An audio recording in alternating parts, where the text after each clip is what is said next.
My girlfriend wanted freedom. How I faced jealousy, misunderstandings, and rebuilt our relationship without losing love. I had been with Mia for almost 2 years, and things were supposed to feel effortless by now, like a rhythm we had perfected together. But lately, something had shifted. Small things at first. She'd pull away slightly when I reached for her hand, or she'd check her phone a little too often during our conversations. I tried to brush it off, telling myself I was imagining things. But deep down, I felt the first stirrings of anxiety gnawing at me that I remember that Saturday evening vividly.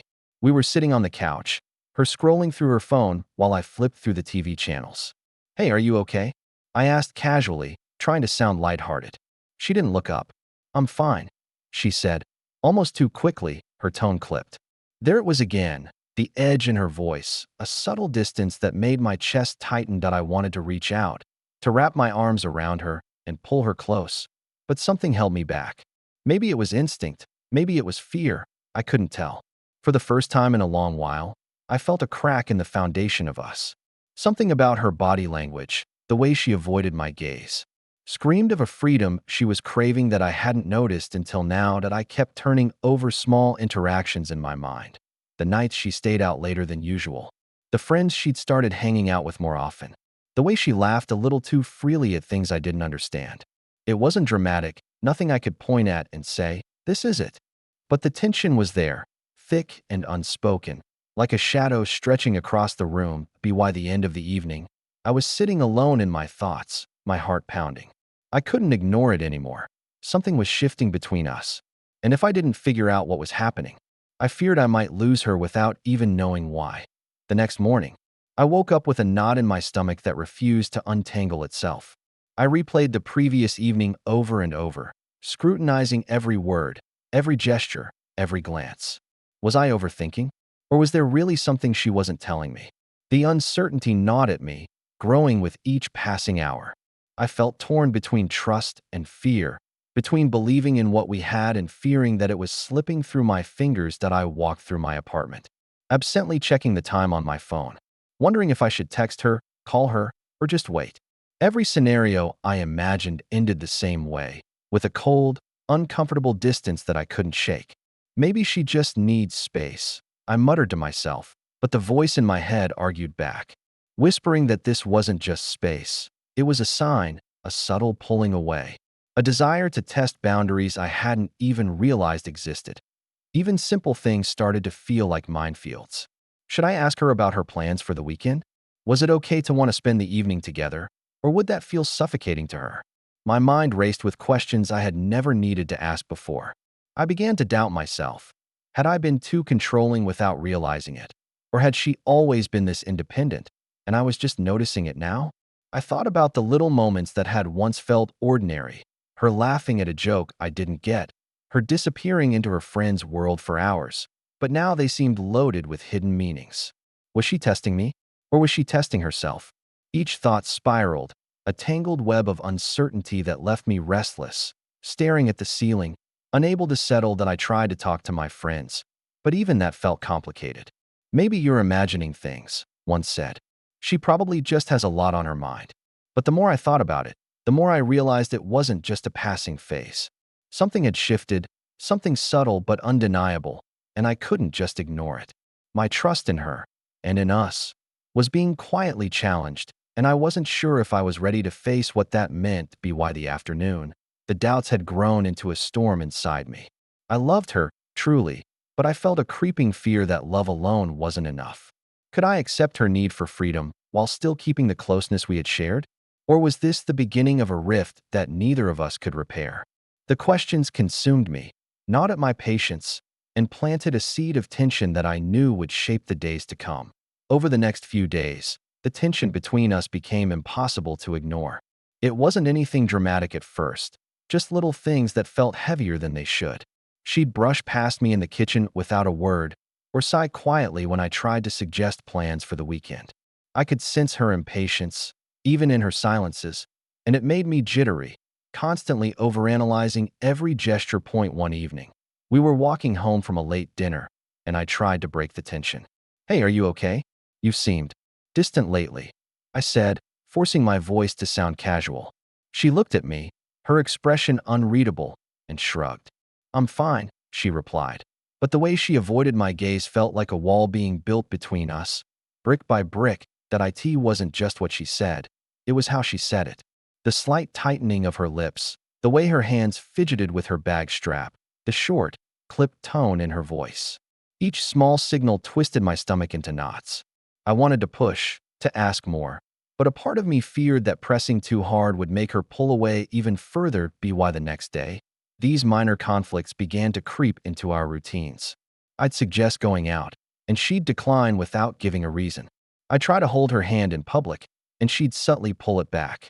The tension was a quiet undercurrent, but it was growing stronger, and I felt powerless. One night, frustrated, I blurted out, "Why are you shutting me out? I feel like I don't even know what's going on with you anymore." My voice was sharper than I intended, and the sharpness startled even me. She froze, and for a moment, I worried I'd gone too far. Then she said softly, almost mournfully, I need some space. Can you understand that?" That hit me harder than anything else. I did understand, logically, but emotionally, my heart ached at the idea of giving her space, at the thought that she wanted freedom in a way that didn't include me. That night, I lay awake, replaying our interaction, feeling torn between respecting her wishes and clinging to the connection we had built. Even small conflicts like these started to feel like battles. Each miscommunication, each misread gesture, was magnified. My mind became a constant loop. Am I overreacting? Am I controlling? Or is she really pulling away? The uncertainty was exhausting, but I couldn't stop myself from caring so deeply that every minor tension felt monumental. By the end of the week, the once comfortable rhythm of our relationship had shifted into a careful dance around unspoken rules. Every word, every action was scrutinized by my anxious mind. And yet, despite the friction, I couldn't stop hoping that she'd come back to me in the same way she once had. That hope kept me awake at night, restless, caught between love and fear. By Friday evening, I couldn't ignore the growing tension any longer, so I decided to meet up with a couple of close friends. I needed someone to talk to, someone to help me untangle this knot of emotions that had taken over my mind. As soon as I mentioned Mia, their expressions shifted. Subtle but unmistakable concern flickered in their eyes. "You've noticed it too, huh?" my friend Jake asked after a pause, leaning back in his chair. I nodded, feeling a mixture of relief and anxiety. Relief because I wasn't imagining it, and anxiety because acknowledging it made the problem feel even more real. "They're definitely drifting."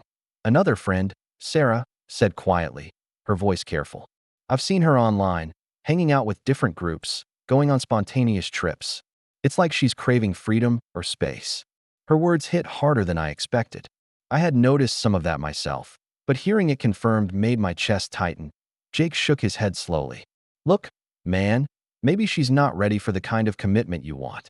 It doesn't mean she doesn't care, but people have phases, you know. You can't control it." I frowned, wishing it were that simple. It wasn't about control. It was about understanding, about figuring out how to navigate the space growing between us without losing her. Their observations forced me to reflect on my own behavior too. Had I been overbearing without realizing it? Or was this distance purely her choice? I felt caught in a loop. The more I questioned myself, the more unsure I became.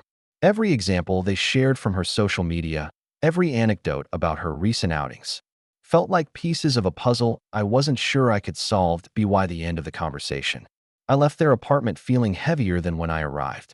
Their insight was invaluable. It confirmed that Mia's desire for independence was real, but it also amplified the fear gnawing at me. I couldn't just hope things would go back to the way they were. I needed a plan, a way to understand her perspective while navigating my own fears. Walking back home, I realized that the tension between us wasn't just a phase. It was a signal, a warning that our relationship was at a crossroads. And yet, despite the fear, a stubborn part of me refused to let go, clinging to hope that love could bridge the widening gap. Determined not to let the distance grow any further, I decided to take matters into my own hands. Saturday morning, I started planning a simple but thoughtful day for Mia. Just the two of us, somewhere we could talk without interruptions. I wanted it to feel natural, not like I was cornering her or pressuring her. But I couldn't shake the nervous energy bubbling inside me. when I told her about my plan. She hesitated, a flicker of doubt passing across her face. Are you sure this is necessary? She asked softly, her tone neutral but guarded. I tried to smile, hiding the tension in my chest. I just thought it'd be nice to spend some time together, no distractions. Just us. I replied, hoping my words sounded as genuine as I felt. The day started well enough. We went to the little park where we first met, sharing coffee and small talk. At first, everything felt light and easy, like our old rhythm. But then came those subtle moments. The way she checked her phone, the way her eyes occasionally wandered to other people walking by. My stomach tightened every time I noticed, and I struggled to keep my voice calm. Are you okay? I asked again, though it sounded more like a plea than a question. She looked at me, a small, wry smile playing at the corners of her lips. I'm okay. I just like having my own space sometimes, she said, and my heart sank a little. I nodded, forcing a smile, though inside I felt torn between understanding and longing.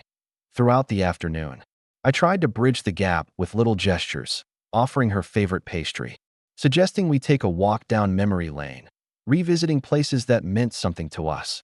Some moments were fleetingly perfect, reminding me why I loved her so much. But they were always followed by that quiet tension, that subtle reminder that she wanted more independence than I had realized. By evening, I was exhausted, emotionally drained from trying to read her signals and navigate her boundaries. I wanted to ask her directly, to force a conversation about what this all meant, but I feared pushing too hard. I wanted to reconnect, yes, but I also wanted to respect her need for freedom, even if it meant feeling the ache of uncertainty in my own heart. Walking her home that night, I felt a mixture of hope and despair. I had managed to keep the day light, to share moments of closeness, but I couldn't ignore the unspoken truth. Our relationship was shifting, and I needed to understand if we could adapt to this new dynamic or if the space she craved was something I couldn't provide. Over the next few days, I began noticing the subtle cues that gave me glimpses into Mia's perspective. It wasn't in the big, obvious gestures, those were rare, but in the small, fleeting moments that revealed what she was feeling. The way she'd linger a little longer on a text from a friend. The way her eyes lit up when she spoke about her solo projects. The quiet sighs when I suggested plans. Each was a tiny window into her desire for freedom. One evening, she invited me to meet her at a small cafe she liked, a place I hadn't been to before. I thought it would be casual, maybe even lighthearted, but as we sat across from each other, I could sense that she was trying to communicate something without saying it outright. Her fingers traced the rim of her coffee cup nervously, and she spoke softly about her day, subtly highlighting the independence she cherished. I've been thinking, she said quietly, eyes downcast, that maybe I need more time for myself, to figure things out, to do things my way. My heart sank, but I tried to keep my tone calm, carefully balanced between curiosity and concern. I understand wanting space, but do you mean for me? I asked cautiously. She hesitated, and I could see the conflict in her expression, the pull between love for me and her need for independence. Her point of view became clearer in those moments of quiet vulnerability. I began to understand that her actions weren't about rejecting me or our relationship. They were about asserting her identity, her need for autonomy, which she hadn't felt fully free to express before. The problem wasn't me. It was the delicate balance between closeness and independence, something I had never fully considered, even in casual interactions.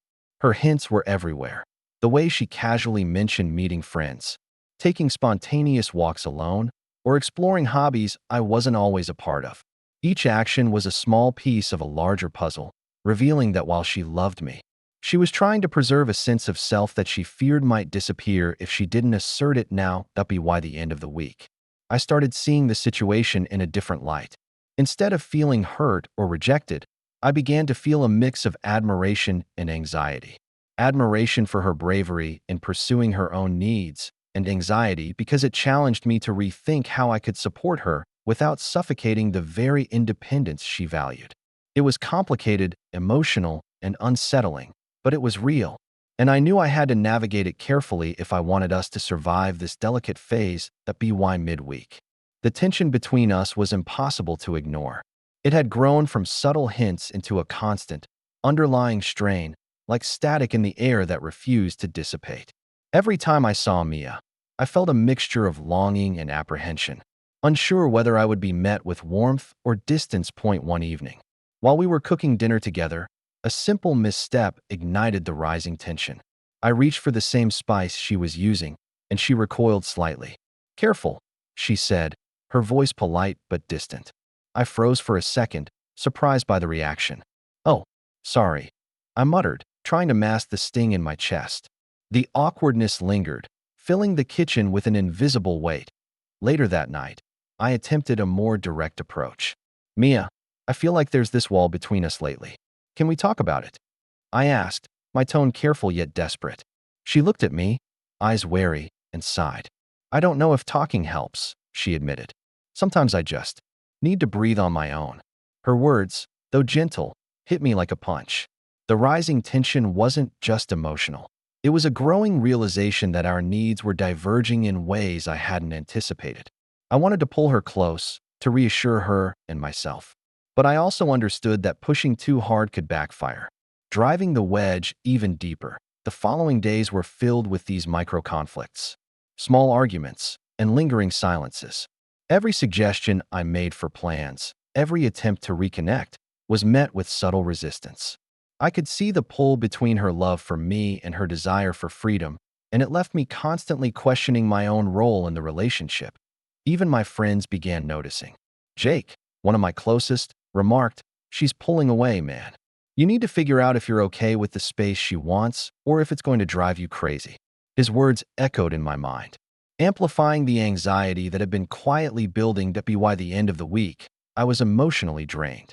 Each interaction with Mia became a careful dance, each word measured, each gesture calculated. The rising tension was no longer a subtle undercurrent. It had become a storm I could feel building in my chest, threatening to explode if I misstepped even slightly. And yet, despite the strain, a stubborn part of me refused to let go. I loved her too much to walk away, but I feared that love alone might not be enough to bridge the growing gap between us. It started with small, harmless things, or so I told myself. Mia laughing at a coworker's joke a little too long, replying to texts with a smile I couldn't see, disappearing into her phone for a few minutes without explanation. Each little instance set off alarms in my mind. I knew it wasn't rational yet, but jealousy had a way of sneaking in, quietly poisoning thoughts and twisting reality. One afternoon, I noticed a notification pop up on her phone. I tried to tell myself it was nothing, but curiosity, and that gnawing anxiety, got the better of me. "Who's that?" I asked, trying to keep my voice casual. She looked up, slightly startled. "Just a friend," she said, shrugging. But the casualness of her tone did nothing to soothe the sudden heat of doubt rising inside me. My mind began constructing scenarios. What if she liked someone else? What if she felt trapped and was already looking for a way out? Even the smallest gestures became magnified in my imagination. Her laughter, a fleeting glance, a text received while I wasn't looking. Each tiny detail turned into evidence in the courtroom of my mind, where fear, insecurity, and love battled fiercely. That evening, I tried to confront her gently. "I know you need space, but sometimes it feels like there's someone else occupying it instead." My words hung in the air like a fragile glass ornament, delicate but potentially shattering. She frowned, eyes narrowing slightly. "You're imagining things," she said softly, but there was an edge, a subtle irritation that made my heart tighten. The misunderstanding spiraled. Every denial felt like it concealed a truth I didn't want to see, and every explanation seemed rehearsed. I felt trapped between trusting her and trusting my instincts, neither giving me peace. Jealousy clouded my thoughts, making ordinary interactions feel like tests, forcing me to scrutinize every action for hidden meanings. Even our friends noticed the tension. A casual comment from Jake, "Man, you're looking too hard for drama where there might not be any," felt like both comfort and accusation. I knew he was right on some level, but my emotions weren't rational. They were visceral, raw, and difficult to control. By the end of the week, the misunderstandings had layered themselves into a thick fog over our relationship. What began as small annoyances had grown into an invisible barrier, one built from insecurities, jealousy, and misinterpretation. I realized that if we didn't confront these feelings honestly, the distance she desired could become a chasm neither of us could cross. By the following weekend, I knew I couldn't avoid it any longer. The misunderstandings and tension had built to a point where every glance, every word, every silence felt like a test of endurance. I decided it was time to confront Mia, not angrily, not accusingly, but with honesty, laying my fears and feelings on the table. That evening, I invited her to sit in the living room, away from distractions. The air felt heavy, thick with the weight of unspoken words. I began carefully, choosing each phrase with precision. Mia, I've been feeling a distance between us. I know you need space, and I want to respect that, but I also can't ignore how it's affecting me. She looked at me, her eyes soft but guarded. I didn't realize it was that noticeable, she said, fidgeting with her hands. I leaned forward, my voice calm but insistent. It is, and I can't help but feel worried, sometimes jealous. I keep second-guessing myself, and even you. I don't want to feel this way, but I can't just pretend it isn't happening. Her expression shifted, a mixture of understanding and discomfort. I didn't mean to make you feel that way, she whispered. I just need room to breathe, to think, to be myself. It's not about someone else. It's about me figuring out my own independence. I exhaled slowly, trying to absorb her words without letting panic take over. I understand needing space, I admitted. I really do. But I also need reassurance. I need to know that we're still us, even if the way we show it changes.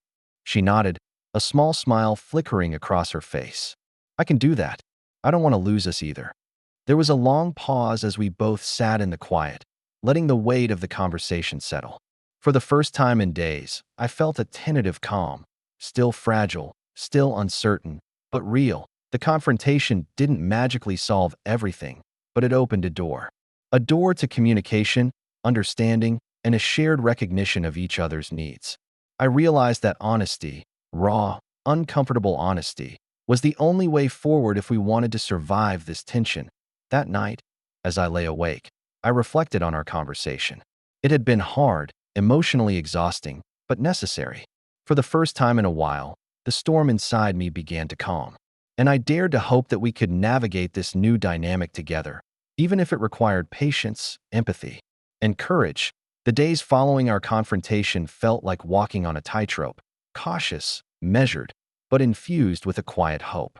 We were both aware of the fragility in our interactions.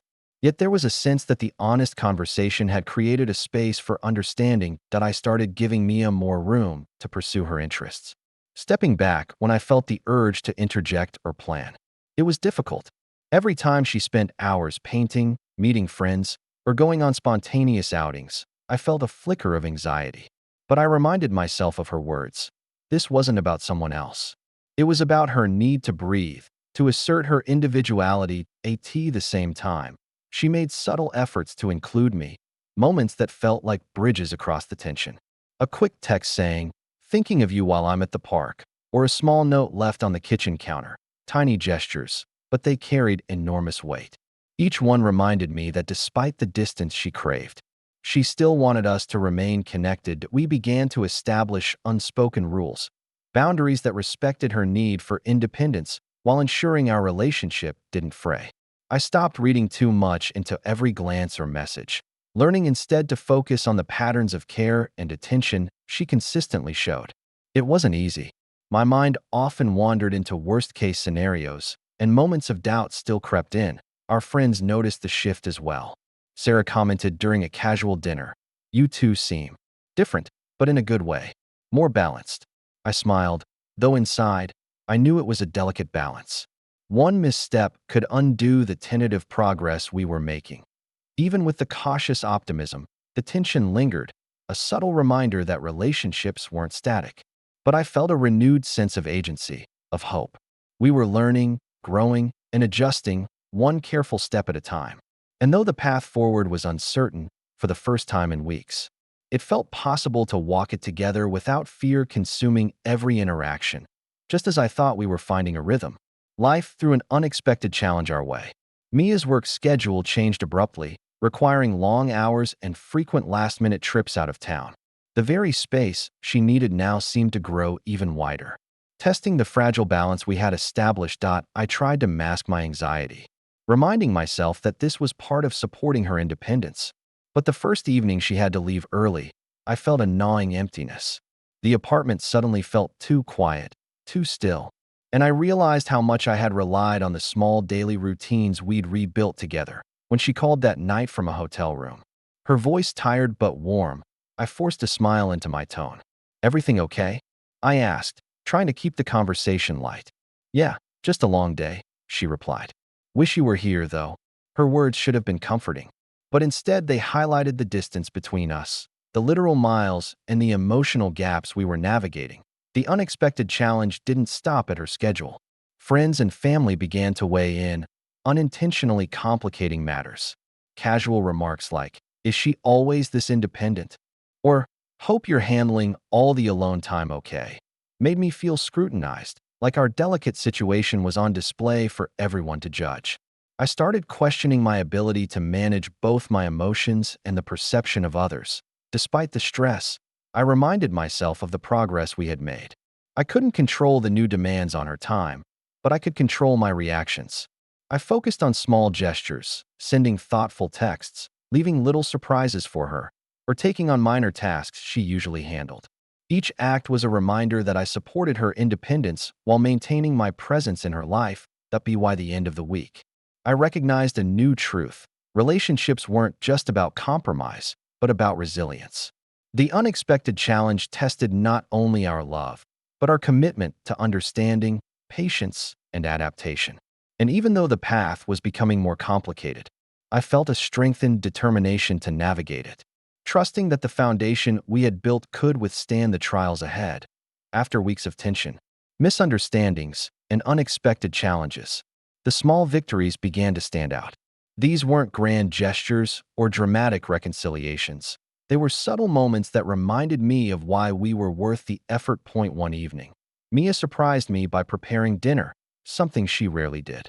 I walked in to find the table set, candles lit, and a quiet note that read, "Thought you might like this after your long day." I felt a rush of warmth and gratitude, a reminder that even amid her need for space, she still thought of me. Later that week, we took a short weekend trip to a nearby town. There were no elaborate plans, no pressures to entertain or impress, just the two of us, walking streets lined with autumn leaves, talking and laughing. For hours, it felt like we were rediscovering the rhythm that had once been effortless between us. Even our everyday interactions began to feel lighter. Texts were playful rather than cautious, conversations flowed without hidden tension, and silences were comfortable instead of loaded. Each of these moments was a tiny victory, proof that our relationship could adapt to her need for independence without losing its core connection. That I realized that these small victories were more meaningful than any dramatic resolution could be. They weren't about controlling each other or defining strict boundaries. They were about mutual respect, understanding, and the quiet reassurance that love doesn't have to smother to thrive. To be why acknowledging and celebrating these small victories, I felt a renewed sense of hope. The stormy weeks weren't forgotten. They had tested us, but they also strengthened our bond, teaching us how to navigate the complexities of love, freedom, and personal growth together.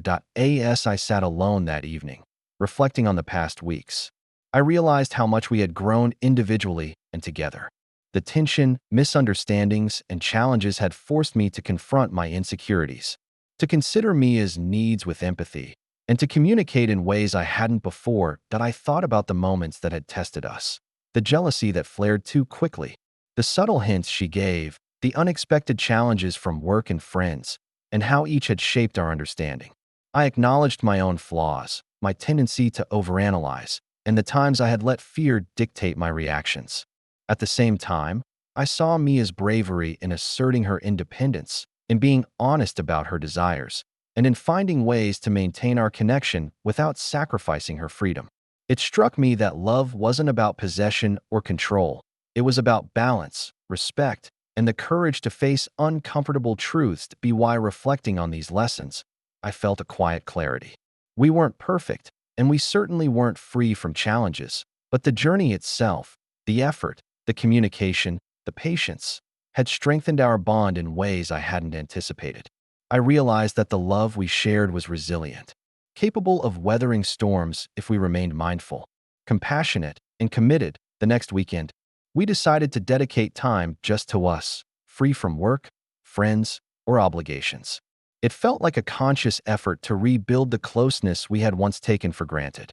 Even simple things, a shared cup of coffee, a walk through the park, laughing at inside jokes, felt monumental after the weeks of tension. At one point, Mia paused mid-step, turning to face me. You know, I appreciate how you've been giving me space, but still staying here, with me, she said softly. Her eyes met mine, vulnerable but warm. I smiled, feeling a surge of relief. I'm here because I care, because I want us to work, not just because it's easy. We spent hours talking about everything we'd experienced, the misunderstandings, the jealousy, the unexpected challenges. Each confession, each acknowledgement, served as a bridge across the emotional distance that had grown between us. I admitted moments of fear, insecurities I had been too proud to voice. And she shared her frustrations, her need for freedom, and her love that had never wavered. The reconnection wasn't dramatic or explosive. It was quiet, steady, and deeply human. It was in the comfort of her hand and mine, the shared laughter at mundane moments, and the reassurance that despite differences in needs, we were still a team. That evening, as we returned home, I felt a renewed sense of closeness. A reminder that even the most strained relationships can find their way back when both people are willing to meet in the middle. It was a tentative but powerful step forward. A reaffirmation that love and understanding could coexist. Even amid complexity and conflict, in the quiet moments that followed, I realized how far we had come. The past weeks had been a whirlwind of tension, jealousy, misunderstandings, and unexpected challenges. But they had also taught us invaluable lessons about trust, communication, and the delicate balance between love and independence. Mia and I had learned to navigate our differences with patience. Her need for freedom no longer felt threatening, but instead like a part of who she was, something I could respect and support. And in turn, she had learned the value of reassuring me, acknowledging my fears without letting them control our interactions. That we spent the evening talking about the future, making tentative plans that accounted for both our needs. I want us to keep growing together, but I also need to keep exploring myself, Mia said, her tone thoughtful yet certain. I nodded, understanding fully. And I'll be here, learning to let go just enough, supporting you while keeping us strong. It wasn't a fairy tale ending, free of conflict or difficulty, but it was real, honest, grounded, and hopeful. I recognized that love wasn't about eliminating problems. It was about facing them together, finding compromise, and celebrating the small victories that proved resilience. As I lay in bed that night, I reflected on everything, the arguments, the silences, the reconciliations, and the laughter that followed. A sense of calm settled over me, mingled with anticipation. I didn't know what the future held, but I felt ready. We had learned to adapt, communicate, and respect one another's individuality, and that, I realized, was the strongest foundation we could ever build. For the first time in weeks, I felt hopeful, not because everything was perfect, but because we were navigating imperfection together, and that made all the difference.